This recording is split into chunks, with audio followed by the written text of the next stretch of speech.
Hello guys, welcome back my YouTube channel SKJ Studies guys. Today I will discuss about the CSI and Net Life Science very important topic nodule formation in leguminous plant by Rhizobium species. Rhizobium species एक legume plant में disease cause करने वाला एक bacteria होता है और ये क्या होता है राइजोबियम उसके द्वारा रूट में क्या हो जाता है, ये प्लांट है उसके रूट में गांठ नुमा स्ट्रक्चर बन जाता है लेग्यूम प्लांट, जो कि आप लोग दाल वाले जो भी प्लांट दलहनी पौधे कहते हैं उनमें लेग्यूम के फॉर्म में नोड्यूल के फॉर्म में गांठ नुमा स्ट्रक्चर देखे होंगे, उसे नोड्यूलेशन कहते हैं, नोड्यूल कहते हैं। तो वो राइजोबियम स्पीसीज के द्वारा कॉज होता है। राइजोबियम क्या है, एक प्रकार का ग्राम नेगेटिव बैक्टीरिया है, रॉड शेप्ड होता है और प्रोटियो बैक्टीरिया है। ठीक है। Grow free living in soil में क्या होता है, एकदम फ्री फॉर्म में लिविंग में फ्री लिविंग फॉर्म में क्या करता है, ग्रो करता है।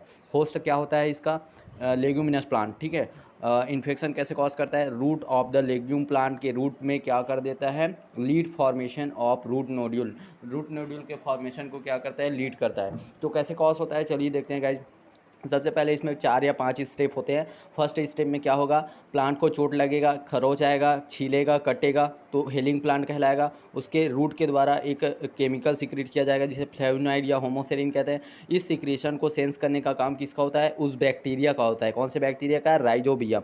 ठीक है। राइजोबियम बैक्टीरिया सेंस करता है, किसके थ्रू सेंस करता है या रिकॉग्नाइज करता है, तो वो करता है उसको कहते हैं नोड डी फैक्टर। तो सबसे पहले सिक्रीशन होगा फ्लेवोनॉइड का, उसके बाद उसका रिकॉग्निशन होगा। ये फ्लेवोनॉइड सीक्रेट हुआ, अब ये सीक्रेट हुआ तो फैलेगा और उसको बैक्टीरिया का जो ये ग्रीन कलर का दिख रहा है नोड डी फैक्टर, ये nod D factor recognize the flavonoid को रिकॉग्नाइज करेगा। रिकॉग्नाइज करते ही डी फैक्टर क्या हो जाएगा, एक्टिवेट हो जाएगा। यहाँ पर देख सकते हैं डी फैक्टर एक्टिवेट हुआ, एक्टिवेशन ऑफ डी फैक्टर। तो तीसरे स्टेप में एक्टिवेशन हो गया। एक्टिवेशन होने के साथ साथ ये क्या है, डी प्रोटीन है। अब एक्टिवेशन हो गया डी, अब वो क्या करेगा, चौथे स्टेप में induce transcription of nod A B C gene. अब बैक्टीरिया सेल के अंदर और बाकी जो भी ट्रांसक्रिप्शन जीन है, ट्रांसक्रिप्शन करेगा बाकी जीन का, कौन कौन से जीन का, ए बी सी। तो नोड डी जीन क्या कर रहा है, रेगुलेट कर रहा है किसको, nod A B C gene को। ठीक है। तो इसे रेगुलेटिव जीन कहेंगे और ये नॉन रेगुलेटिव जीन है। तो बैक्टीरिया सेल के answer transcription factor A B C का क्या हो जाएगा, जिन एक्टिवेट हो जाएंगे। तो 5वें स्टेप में क्या होगा, सिंथेसिस ऑफ नोड फैक्टर। और बाकी भी जितने भी नोड फैक्टर हैं कहाँ, प्लांट सेल में, उन सब का सिंथेसिस कौन करेगा, इसी nod A B C gene के थ्रू होगा। तो देखिए यहाँ पर इधर से आते हुआ जाएगा जाएगा सीधा प्लांट के से रूट में एक रिसेप्टर पाया जाता है जिसे क्या कहते हैं, नोड फैक्टर रिसेप्टर, जो लाइसैम रिसेप्टर लाइक काइनेज होता है। जब इस रिसेप्टर से जाकर टकराएगा या अटैच होगा कौन, जो nod A B C gene थे वो, तो उसके बाद क्या होगा, after binding of nod factor with receptor activation, nod receptor क्या हो जाएगा, एक्टिवेट होगा। एक्टिवेट होते ही ये रूट के सेल में क्या करेगा, नोड फैक्टर सिग्नलिंग पाथवे चलाएगा जिससे बाकी जितने भी प्रोटीन होंगे जो बैक्टीरिया के ग्रोथ के लिए रिस्पॉन्सिबल होंगे वो सेल के रूट के सेल के अंदर बहुत सारे बैक्टीरिया रिलीज़ करेगा और वो बैक्टीरिया अलग अलग सेल में जाकर वहाँ पर बहुत सारे कंटिन्यू क्या करेगा, प्लोरिफिलेशन करेगा सेल का और सेल डिवाइड होता जाएगा और नोड के फॉर्म में नोडुल्यूशन फॉर्म या गांठ नुमा स्ट्रक्चर बन जाएगा, उसे नोडुल्यूशन कहते हैं दोस्तों। और इसके लिए बहुत सारे जीन रिस्पॉन्सिबल होते हैं जो नोड नोड्यूल फॉर्मेशन जीन कहलाते हैं। प्लांट सेल में पाया जाता है उसे नोडुलिन जीन कहते हैं और बैक्टीरिया सेल के जो नोडुलेशन फॉर्मेशन करने वाले जो जीन होते हैं उसे नोडुलेशन जीन कहते हैं। तो नोड्यूलेशन जीन बैक्टीरिया में 2 टाइप के होते हैं, कॉमन नोड जीन और होस्ट स्पेसिफिक। होस्ट स्पेसिफिक में आपको नाम याद रखना है PQHEFL, ये नोड जीन है इतना। Host specific particular species of host plant में पाया जाता है। अब बाकी जो होते हैं कॉमन नोड जीन में रेगुलेटरी और नॉन रेगुलेटरी। रेगुलेटरी का नाम मैंने बता दिया आपको, नोड डी जीन होता है। ठीक है। जो कि नोड डी प्रोटीन बनाता है। और नॉन रेगुलेटरी में 3 टाइप के होते हैं, नोड ए बी सी, और ये तीनों nod A nod B nod C protein बनाते हैं। तो अब चलिए गाइस देखते हैं आगे क्या होता है। अब ये 3 टाइप के जो नोड फैक्टर होते हैं ए बी सी, वो क्या करते हैं, एक पर्टिकुलर प्रोटीन का फॉर्मेशन करते हैं, नोडुलेशन फैक्टर। तो नोडुलेशन फैक्टर जो होता है ए बी सी, वो क्या होते हैं, लिपो कीटो ओलिगोसेकेराइड होते हैं, consisting of beta 1,4 linked N acetyl D glucosamine से बने होते हैं। The non-reducing terminal sugar moiety is substituted with a fatty acid।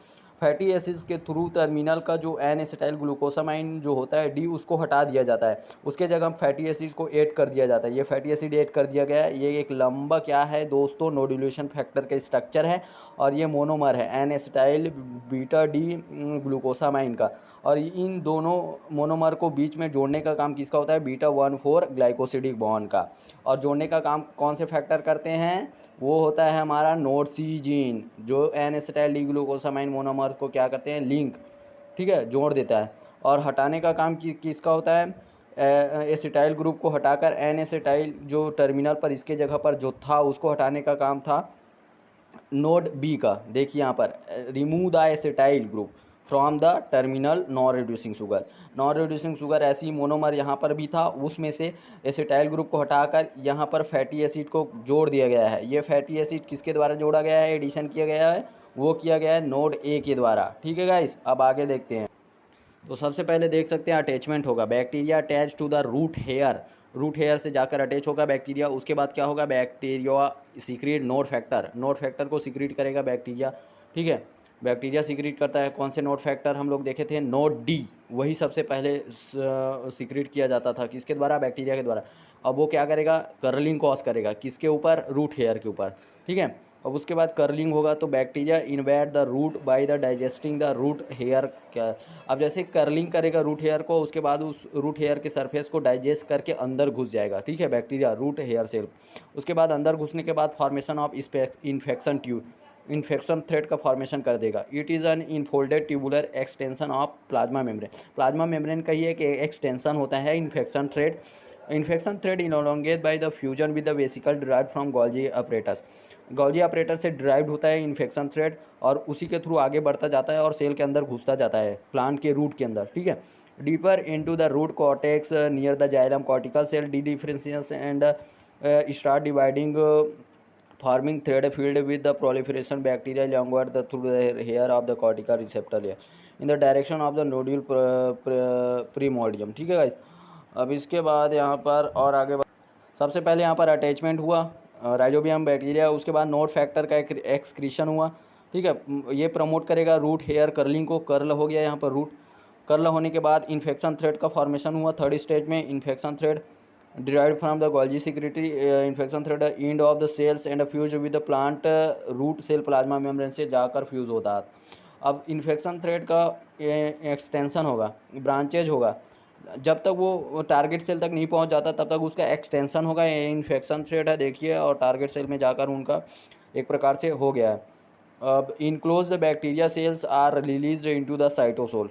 अब इनक्लोज्ड जो भी बैक्टीरिया सेल होते हैं, जो भी बैक्टीरिया इन इन्फेक्शन थ्रेड में भरे होते हैं जो ग्रोथ करके, वो बहुत सारे सेल के अंदर रिलीज़ कर दिया जाता है। रिलीज़ करने के बाद वहाँ पर बहुत सारे प्रोलिफरेशन करके सेल का एक नोड्यूल के फॉर्म में गांठनुमा स्ट्रक्चर बन जाता है। तो ये था दोस्तों नोड्यूल फॉर्मेशन। वीडियो अच्छा लगा तो लाइक सब्सक्राइब शेयर करें दोस्तों, प्लीज़, इतना मेहनत से बनाया हो दोस्तों। Bye bye.